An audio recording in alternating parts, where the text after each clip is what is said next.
વિરામ બાદ આપનું સ્વાગત છે અને હવે વાત કરવી છે ખાડા રાજની, કારણ કે ભરૂચના આમોદ નેશનલ હાઈવે 64 ઉપર ખાડા રાજ જોવા મળી રહ્યું છે।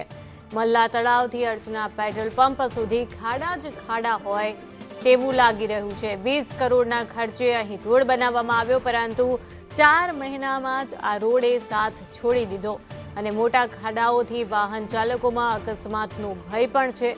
મુખ્ય રોડ પર ખાડાના પગલે સર્વિસ રોડ પર ટ્રાફિક જામ અત્યારે જોવા મળી રહ્યો છે, એટલે કે રોડના કામમાં ભ્રષ્ટાચારનો સ્થાનિકો દ્વારા આરોપ લગાવવામાં આવ્યો છે।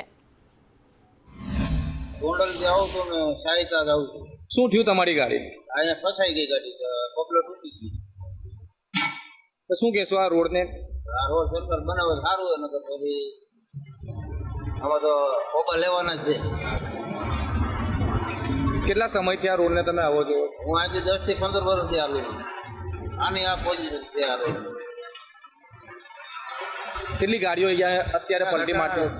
2-3 ગાડી તો પલટી મારી જાય, 2-3 ગાડી તો પલટી મારી જાય, રહી ગઈ। આ અધિકારીઓ ના જાણે કેમ આ કામ કરતા નથી, એ સમજ નથી પડતી। આ કેટલી મોટી તકલીફ છે।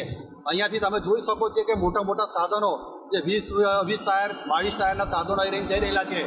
આજે પહેલા વરસાદના હાલત છે, તો હજુ તો 120 દિવસ આ ચોમાસાના ચડવાના છે, ત્યારે એની હાલત શું થશે એ કોઈ નક્કી નથી।